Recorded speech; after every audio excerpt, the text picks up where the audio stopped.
साल था 1855। यह वह समय था जब भारत में अंग्रेजों का शासन अपने चरम पर था।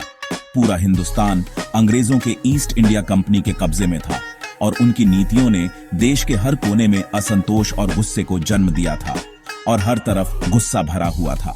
लोग अंग्रेजों के अत्याचारों से तंग आ चुके थे और विद्रोह की भावना हर दिल में पनप रही थी। खेतों से लेकर जंगलों तक अंग्रेजों के राज के खिलाफ लोगों में बहुत नाराजगी थी। किसानों की जमीनें छीनी जा रही थीं और जंगलों पर भी अंग्रेजों का कब्जा था। ऐसे माहौल में संथाल परगना, जो आज के झारखंड और पश्चिम बंगाल में है, वहां विद्रोह की एक चिंगारी भड़की। संथाल जनजाति के लोग जो अपनी जमीन और अधिकारों के लिए लड़ रहे थे, ने इस विद्रोह की शुरुआत की। इसे संथाल हूल के नाम से जाना गया और यह कोई छोटा मोटा विद्रोह नहीं था। यह एक बड़ा और संगठित विद्रोह था जिसने अंग्रेजों की नींव हिला दी। ये एक तूफान था, उन लोगों की हिम्मत की कहानी जो हद से ज्यादा परेशान हो चुके थे। संथाल योद्धाओं ने अपनी जान की परवाह किए बिना अंग्रेजों के खिलाफ मोर्चा संभाला। ये कहानी संथाल विद्रोह के बारे में है। इसके कारण, इसके मुख्य लोग और आजादी की लड़ाई पर इसका क्या असर पड़ा। इस विद्रोह ने भारतीय स्वतंत्रता संग्राम को एक नई दिशा दी और लोगों को एकजुट किया। ये कहानी है बहादुरी की, कुर्बानी की और जुल्म के खिलाफ लड़ने वाले लोगों की।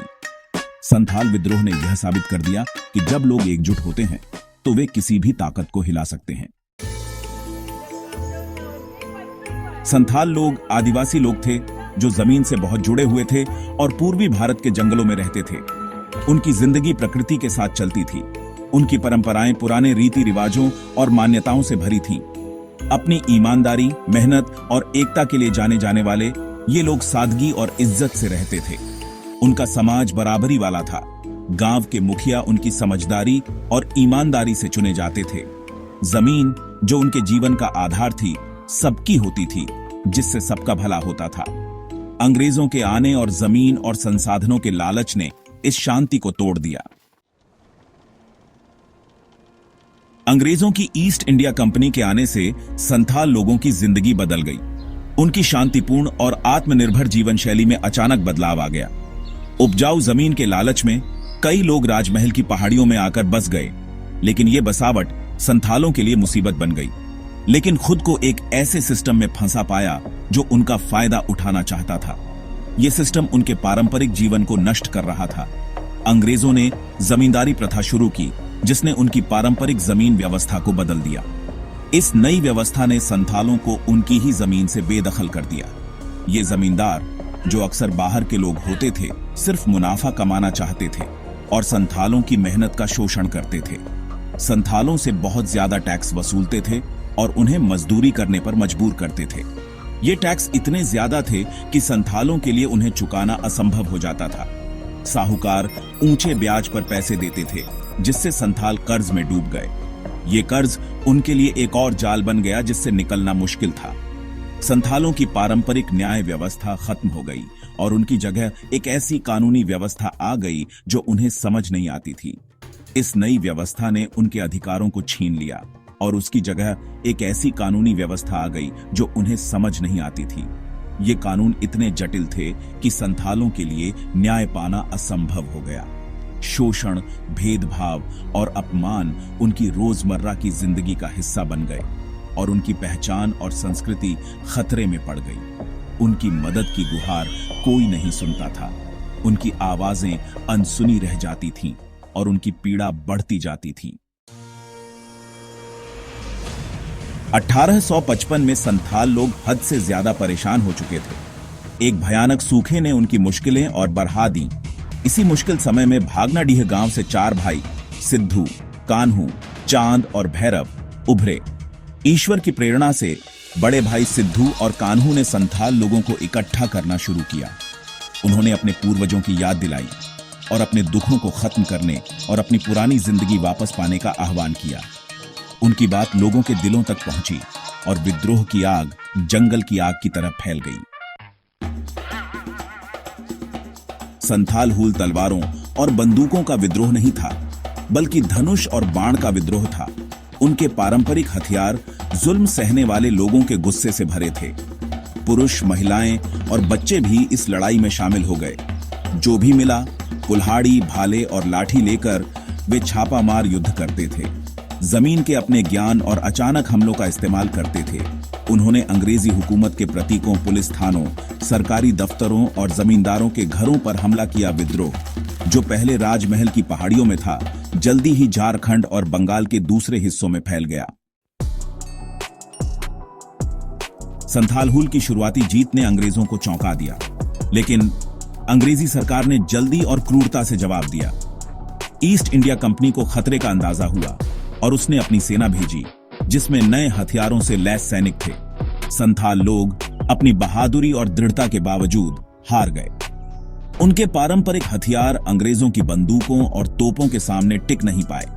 गांव जला दिए गए, फसलें बर्बाद कर दी गईं और हजारों संथाल लोग मारे गए। संथाल हुल को आखिरकार अंग्रेजी साम्राज्य की ताकत ने कुचल दिया।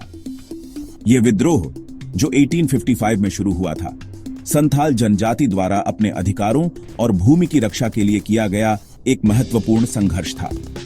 अंग्रेजों ने अपनी पूरी ताकत का इस्तेमाल किया और अंततः इस विद्रोह को दबाने में सफल रहे। सिद्धू और कान्हू, जो इस विद्रोह के प्रमुख नेता थे, और कई दूसरे नेताओं को पकड़कर फांसी दे दी गई।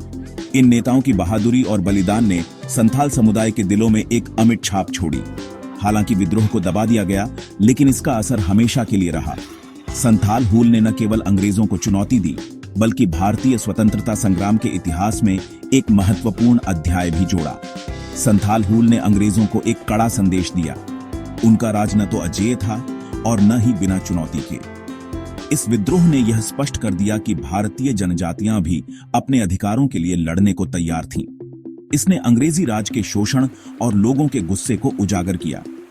संथाल हुल ने यह दिखाया कि अंग्रेजों की नीतियां कितनी अन्यायपूर्ण थीं और कैसे वे भारतीय जनता को दबाने का प्रयास कर रहे थे।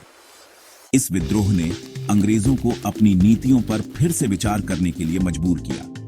उन्होंने महसूस किया कि अगर वे अपनी नीतियों में बदलाव नहीं करेंगे तो और भी विद्रोह हो सकते हैं।